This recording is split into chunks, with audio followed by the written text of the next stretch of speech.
Thank you, Professor Patterson. It's great to be with you here again. I look forward to a conversation about, we've talked about the finance model, but the Boston Global Forum is also putting out a new economic alliance that they've talked about. And that's what I'm going to be addressing here today.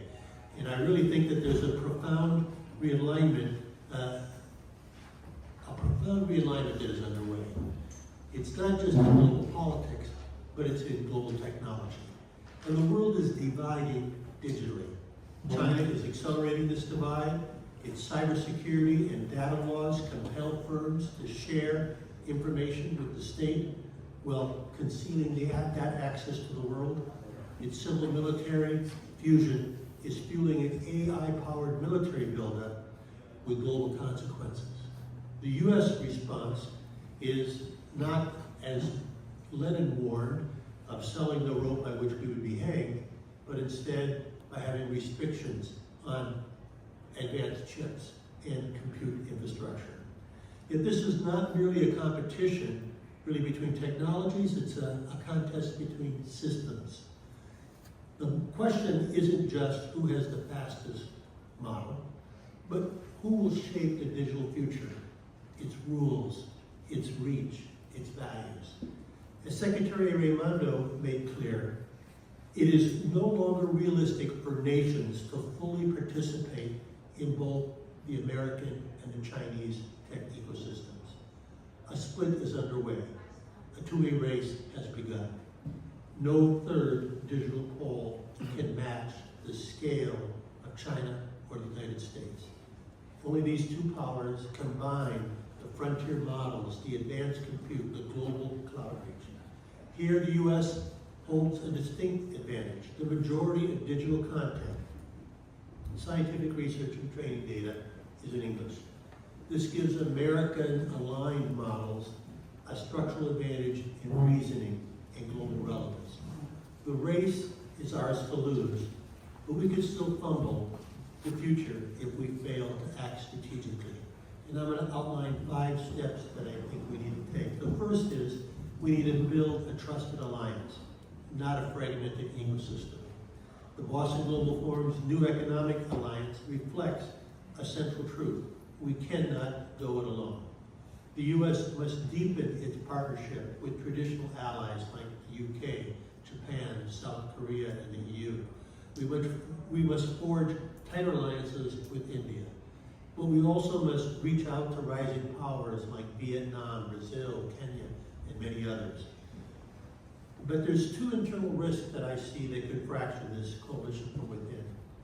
First, the European Union's drive to be a regulatory superpower threatens to divide the democratic tech sphere.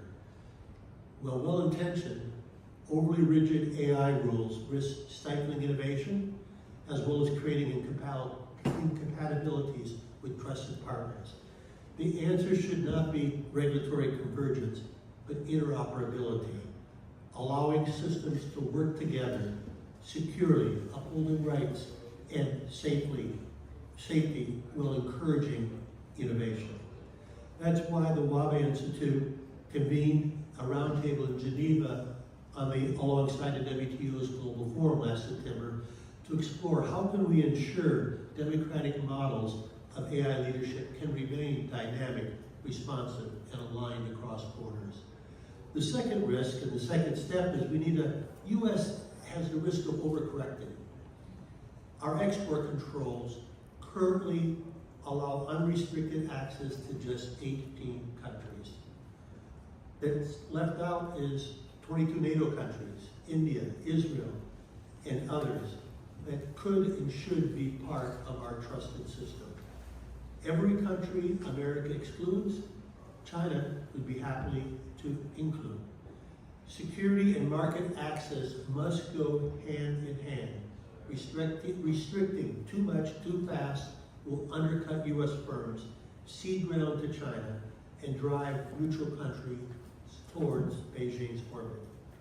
That's why we must establish clear, credible pathways for nations to earn access to U.S. models and infrastructure, especially those that already are aligned with our security interests. Global trust in U.S. companies is a strategic asset. We must not squander it. My third step is that we need to come up with the right answer as to a trusted open model. China is not just exporting hardware, it is exporting influence through code, cloud, and AI models. DeepSeek, Beijing's open source large language model, is a primary example. Technically impressive and low cost, it markets openness while tethering its users when used within China to censor data, China's infrastructure, and continuous dependency. It follows the Huawei model of data absorption disguised as digital inclusion. That's not empowerment, it's entrapment. To counter this, leaders like Sam Altman and Eric Schmidt have urged that the U.S. needs to back a trusted open source alternative, one aligned with democratic values, transparent in training, and safe by design. I don't know that we have the answer, but this is something we need to come up with the answer.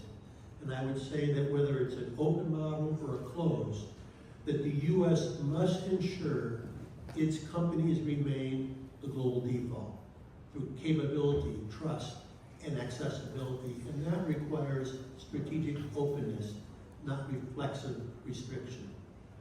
Fourth, we must extend shared infrastructure. Emerging markets want to align with Western technology, but cannot build alone.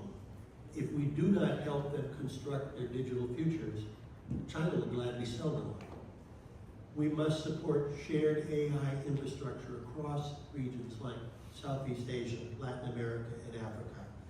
That means co-investing in cloud services, compute access, technical training, and local data governance standards. It means empowering nations to lead their own development while remaining in a trusted, rights-respecting digital sphere. This is not charity, it's strategy. Fifth, we must embed AI in economic statecraft. We must recognize that AI is a pillar of geoeconomic strategy, not just the technical sector. AI will shape data flows, supply chains, talent development, and alliance structures. It must be embedded in our foreign policy, our coalition building efforts, and our development assistance agenda. Unlike China's state-fused model, America's innovation system is decentralized, pluralistic, and open. This is a competitive advantage, but we must empower U.S. firms to operate globally in a way that advances the shared interest in a free and trusted digital future. We must also make a simple distinction clear to the world. U.S. companies are not arms of the state. They are innovators, collaborators, and catalysts of opportunity, not enforcers of central command. In conclusion, the Boston Global Forum's new economic alliance captures the challenge and opportunity. AI is not just a technology, it is a test of whether open societies can cooperate at the speed of innovation. To pass this test, we must do more than just set standards. We must share tools, we must share compute, we must share responsibility. We must not only lead through innovation, but also through engagement. Thank you.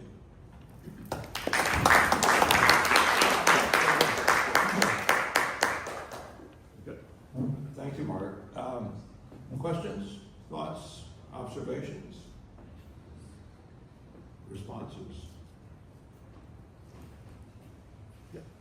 I'd love to hear from Audrey just on how she thinks about the distribution of different investments. You've been working very closely, obviously, with the team that pioneered the ideas that Representative Kennedy was just talking about around trusted tech stacks. And I wonder if you could give us an update about your perspective on that. Certainly, yeah, we had a brief exchange just before this talk. The main idea is that the openness of technology and the safety of technology need not to be a binary choice. I remember a year and a half ago at the Bletchley Park Summit, there's very much a rift between the people who are pro-security and safety and people who are pro-openness. So much so that we drafted a joint statement on AI safety and openness to figure out how to create kind of a non-militarized and a common ground between the two communities.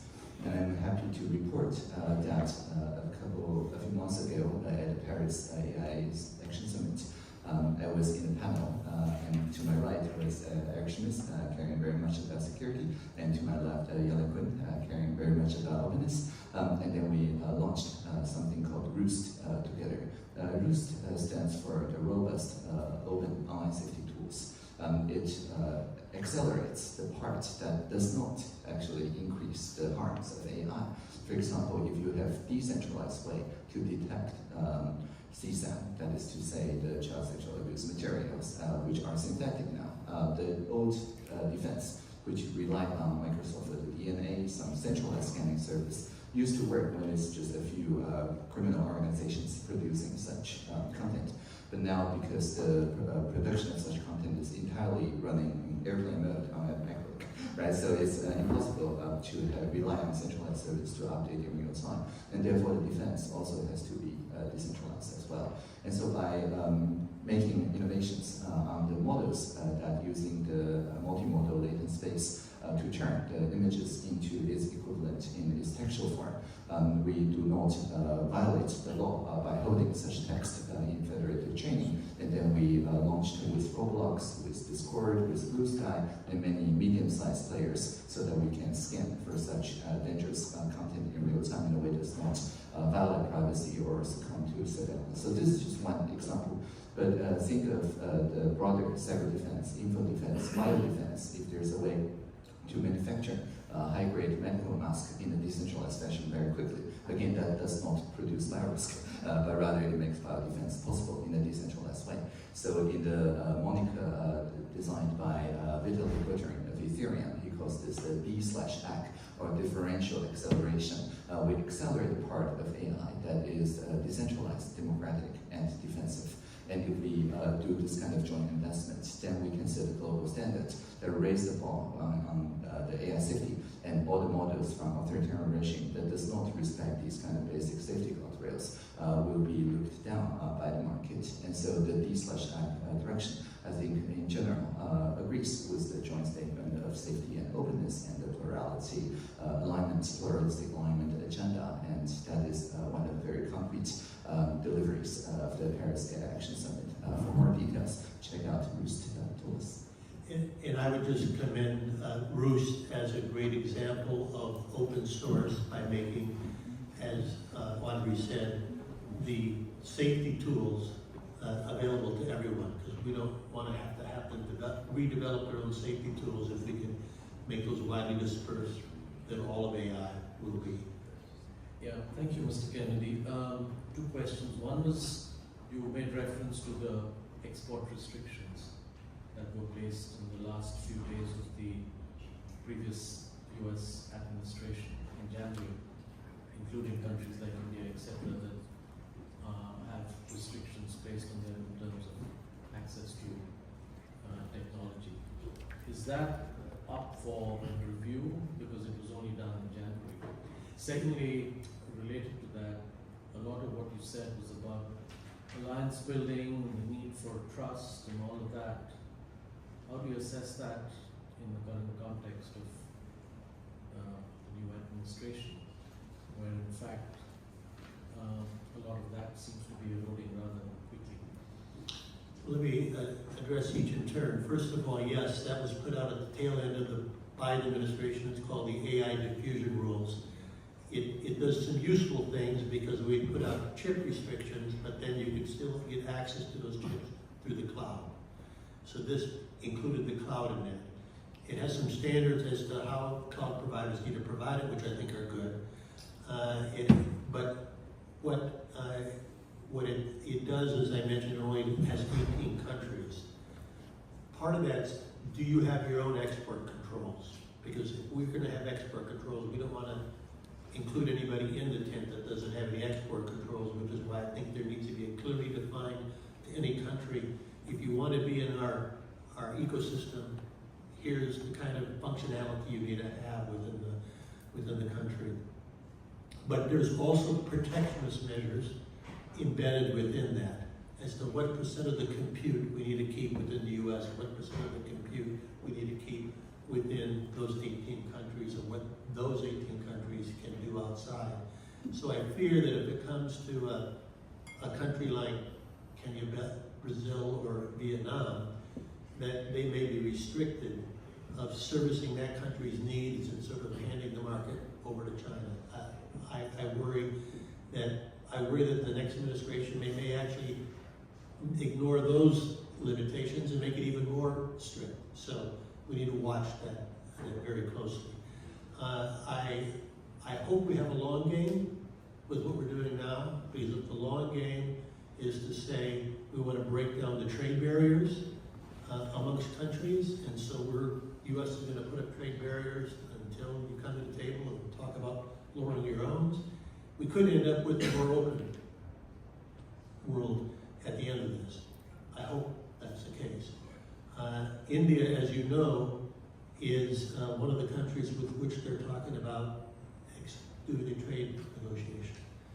Whatever restrictions the current administration is talking about, in true honesty, India is amongst the most barriers of any major country we deal with from a trade perspective. So I think and I think that's India's detriment. I think there's opportunities for lowering the trade barriers amongst all countries, and that's the end result in the current flurry of activity that could be good. If we don't get to that, we're creating a whole lot of disturbances for no end. Other questions? Hi, Kennedy. My question is regarding, you just mentioned about openness. So we have excluded some of the countries for any kind of sharing data or whatever. My question is, did we inform them, we have a policy in place that for A, B, and C reason, we are not having any kind of a partnership with you. If you improve this thing in next 6 months, then you can show the proof. So that is called openness, that we are giving the reason to them logically, which is applicable all across the globe. If we do that effectively, I think people will understand us and they will basically take those kind of things positively. I may be a little bit not knowledgeable in this area, but are we doing that consistently? I do not think we're doing it as well as we could. As you know, the AI diffusion rule was just laid out in the last month of the Biden administration's as they were walking out the door. They tell me in the long document that there is the discussion of creating the pathways, but I don't think those pathways to being in the tent are well defined and certainly are not well communicated. And I think they need to be, because my prior comments about life is a game of addition, not subtraction. If we only really truly only have 18 really good friends, allies, we're limiting the reach we could have. We should want to have 40, 50, 100, 150. And so give them the path to get there, and I think many will. If many EU countries are not included there. The EU is there a Europe? They decentralize the implementation of things like export controls to the country. So when EU argues that everybody in the EU should be in it, we're saying if you're going to diffuse it to the countries, if that country's not doing it, the standards for export controls, they're not in the tent, but we should be transparent about what that is. And not just transparent, but communicate it and encourage other countries to come inside the tent. Just a follow-up. Do you think that things will be resolved in transparency and the communication in next 3-4 months, or? I would hope so, but another part of the challenge we're taking on is this is all within a very small slice of the U.S. Commerce Department, which is staffed with a very complex implementation, and just getting staffed up again with the change of administration. So I'm not sure, there's a lot of debate within Congress. We haven't really created the capacity within the government to really manage strict rules like this with really good responsiveness to the other countries. Similarly, on the trade front, by putting up the idea of every country in the world, we're putting up tariffs, come and talk to us about a trade agreement. It's not easy to negotiate a trade agreement. We don't have the staff within the U.S. trade representative to do all that in a hurry.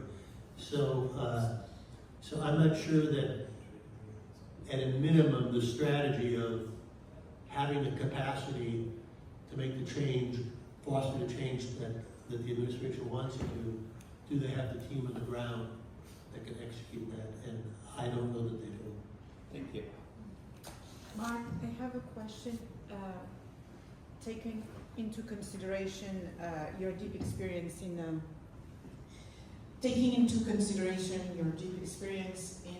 the U.S. and international affairs, can you tell us, in your opinion, how the G7 and the G20 can play a role in coordinating these ethical response to the disruption through AI? I think you're having a challenge with the heightened strategic competition that we have today, that any organization that has both U.S. and China in as a forum for conversation, not a forum for action. So I'm not saying we should have the G20. It's a great forum that has the opportunity for the U.S. and America to come together with everybody else.